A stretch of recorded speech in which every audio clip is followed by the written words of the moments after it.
प्रिय छात्रों,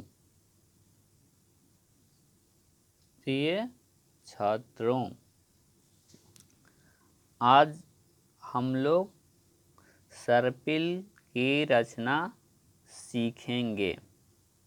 उसके पहले यदि आप लोग इस चैनल पर नए हैं तो इस चैनल को सब्सक्राइब कर दें, ताकि हम कोई भी वीडियो अपलोड करें तो पहले आप लोगों के पास पहुँचे, और बेल आइकन्स को भी दबा दे ताकि कोई भी नोटिफिकेशन आप लोगों के पास पहुंच सके। तो आगे हम लोग सर्पिल की रचना सीखें।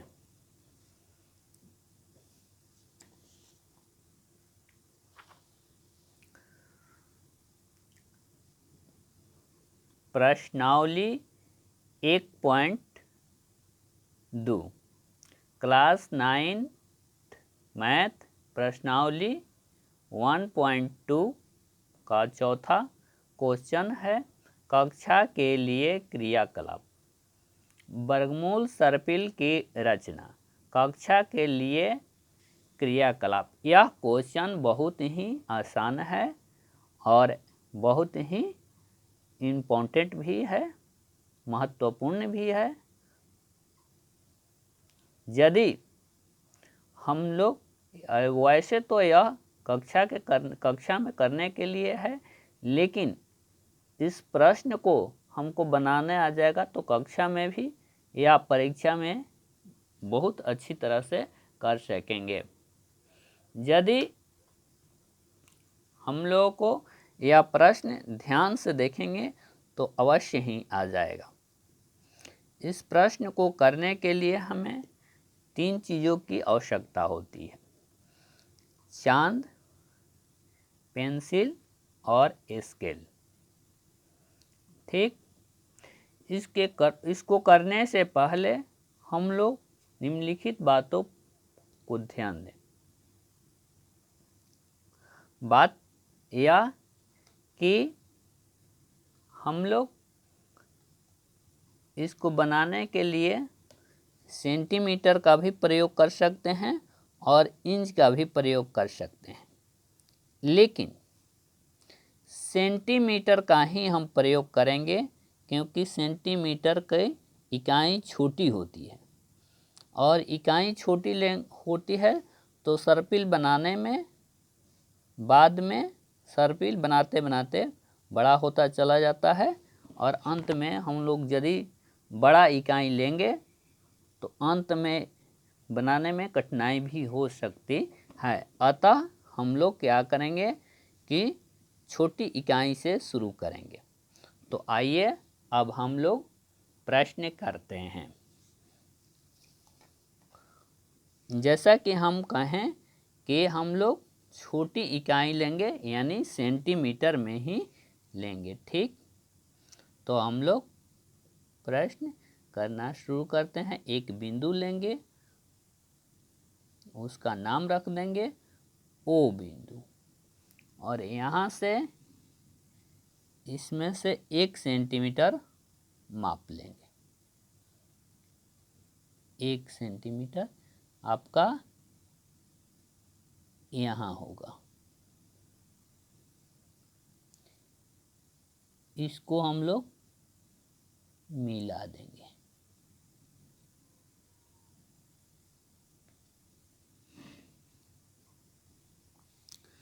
इस बिंदु का हम नाम लिख देते हैं P1। इस बिंदु पर हम लोग लंब बनाएंगे। लंब आप लोगों को बनाने आता ही होगा। मान लीजिए कि कुछ बच्चों को यदि लंब नहीं भी बनाने आता होगा तो ध्यान से देखेंगे, कोई बड़ी यह बात नहीं है। यहाँ बिंदु लगाएंगे और हम आप लोगों से कह दिए हैं कि 1 सेंटीमीटर का ही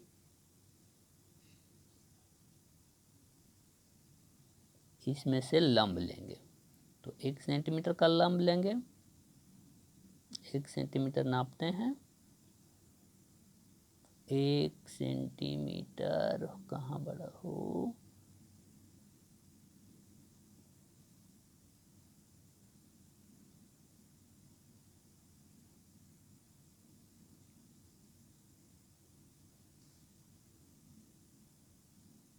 एक सेंटीमीटर यहाँ नाप लेंगे और यहाँ से हम लोग ऐसे लंब खींच देंगे। 1 सेंटीमीटर ये हो गया, 1 सेंटीमीटर आपका लंब हो गया। तो इस तरह पाइथागोरस प्रमेय लेकर के लगा कर के हम लोग यदि कैलकुलेट करें तो इसका कर्ण भी, इसको हम लोग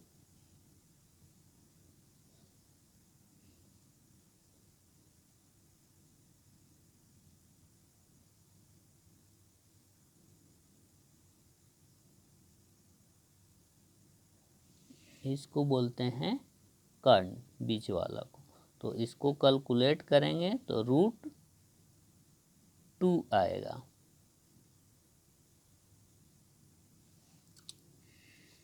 √2 आएगा पाइथागोरस प्रमेय से। हम आगे भी पाइथागोरस प्रमेय के विषय में बताए थे। आज भी अंत में यदि समय बचेगा तो हम आप लोगों को फिर अंत में इसको बना लेंगे, तो अंत में पाइथागोरस समझा देंगे फिर।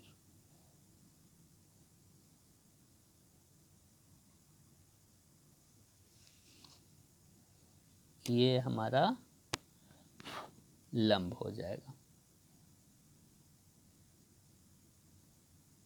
यहाँ से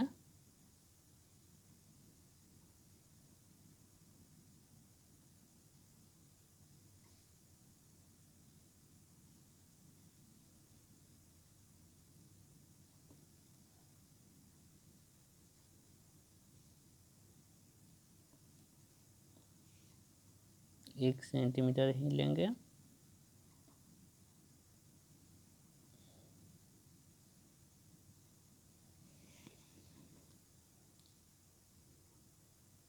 एक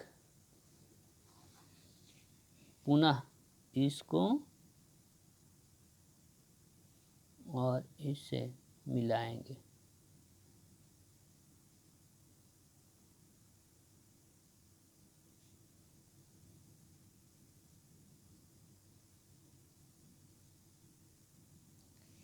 अब आपका ये कर्ण हो गया, ये लंब हो गया और ये आधार हो गया। यदि आधार और लंब को लेकर के इसको कैलकुलेट करेंगे तो ये हमारा कर्ण आ जाएगा √3।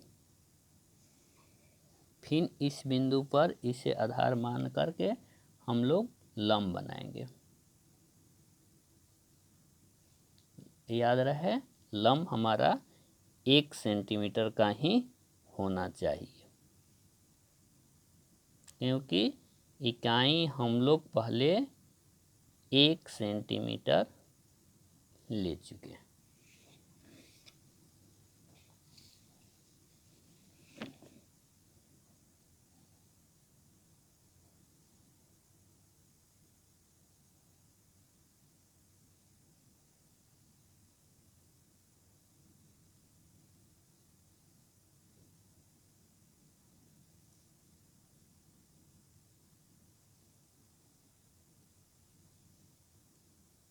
एक सेंटीमीटर हमारा यहाँ आएगा, इस बिंदु से इस बिंदु को मिला देंगे। फिर अब यहाँ से इस तरह का मिलाएंगे।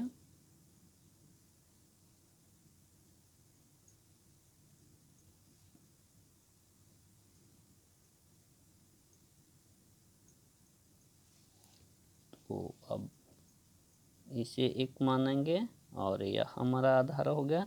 तो पुनः कैलकुलेट करेंगे तो ये हमारा √4 आ जाएगा।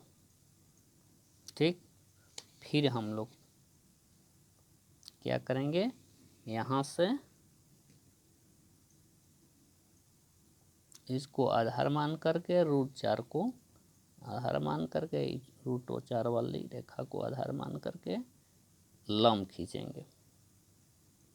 लंब डालेंगे इस बिंदु पर, तो लंब डालेंगे, यहाँ बिंदु लगा दिए और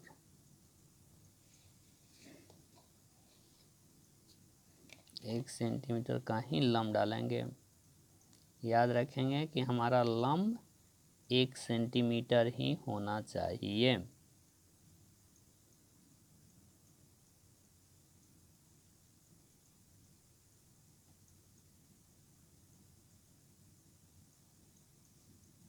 एक सेंटीमीटर का लंब होना चाहिए।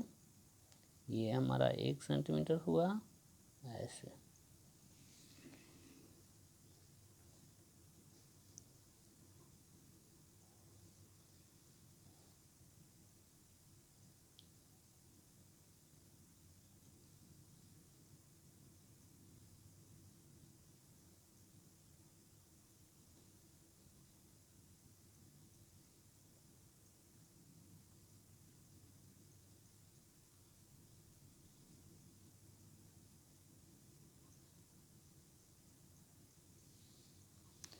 ये हमारा √4 हो गया।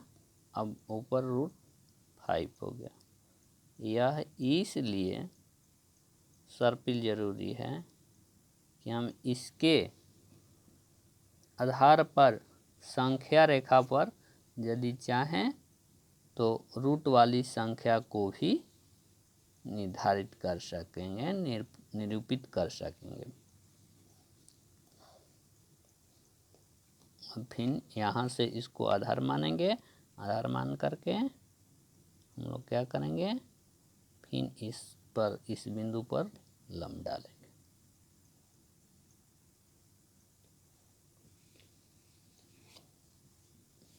इस बिंदु पर लंब डालेंगे, वो भी हमारा लंब कितना का होना चाहिए, बोलिए लंब कितना का होना चाहिए। हाँ शाबाश, लंब हमारा 1 सेंटीमीटर का होना चाहिए, क्योंकि हम लोग पहले इकाई 1 मान चुके हैं।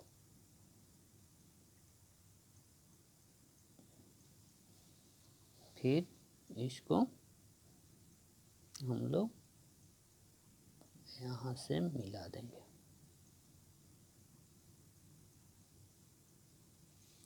तब ये हमारा कितना हो जाएगा, √6। इसको कैलकुलेट करने पर अब यही क्रिया करेंगे पुनः बार बार। कब तक करते रहेंगे, जब तक यहाँ तक न आ जाए तब तक करते रहेंगे। ठीक,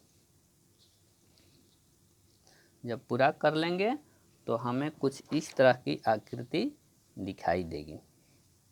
यहाँ से ऐसे पुनः करते करते यहाँ आ जाएंगे, इस तरह की आकृति दिखाई देगी। हम इसको पेन से यानी कि कलम से बनाए हैं ताकि हर रेखा डार्क रहे, आप लोगों को साफ दिखाई पड़े, इसलिए हम इसे पेन से बनाए। और हाँ, यहाँ तक आते आते आप लोगों का 16 या 17 आएगा।